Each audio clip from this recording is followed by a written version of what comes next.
Gatebuke, you come from Rwanda.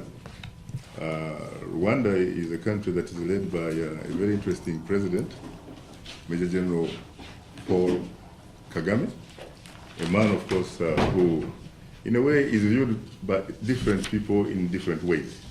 There are people who think that he's one of the most effective leaders in the world. In fact, Bill Clinton himself has said that he's perhaps one of the best leaders really in Africa, in modern Africa.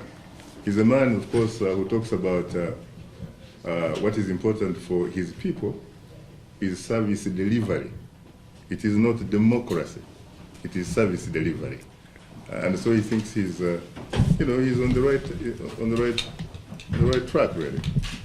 So what is your problem? Let me just start by a little bit of my background. 20 years ago in Rwanda, I witnessed bodies pile up on the side of the street. I saw streams of blood and smelled the stench of human flesh rotting. And these were people who were hacked to death by militias who were committing genocide. I also witnessed children get killed by shelling by the rebels led by Paul Kagame, who were advancing towards the capital of Kigali. And at one point during the genocide, and as the war raged on, my mother and I were captured and ordered to dig our own graves. And we were lucky to survive that ordeal. And today, still, there are children in the Great Lakes region, especially in Congo, where children are being recruited to commit these types of atrocities. And the leading perpetrators are the government of Rwanda and the military of Rwanda, as well as the government of Uganda and its military.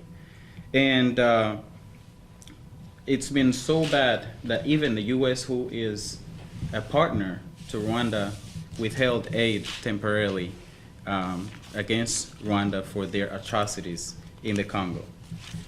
Yet, Obama's invited this type of leader, Paul Kagame, who's led militia after militia and invasions after invasions that have claimed over $6 million to the White House to meet with him.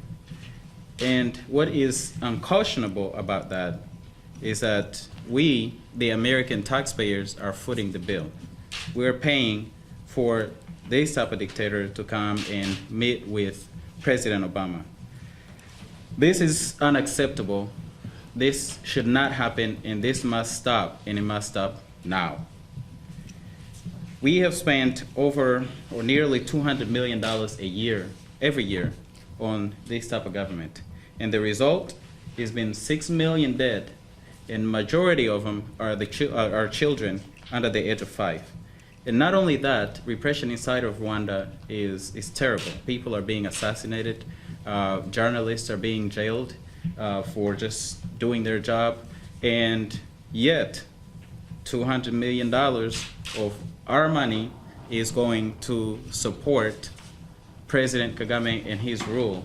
That is what my issue is, and I really call on the American public and the American people to hold our government accountable, to hold President Obama accountable, and for him to have a strong conversation and make it clear in no uncertain terms that American people will not on our watch and not on our dollar, will atrocities continue to be committed.